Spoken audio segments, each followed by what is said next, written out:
A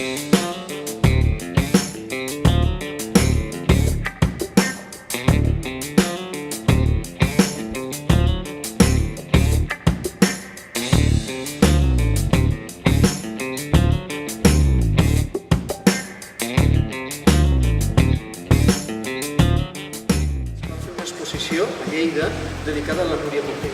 No recordo quina era l'excusa, però la Núria Pompeia, com alguns ja sabeu i a més ho heu sentit, va ser la degana i jo diria la pionera de l'humor gràfic fet per dones als anys 60-70.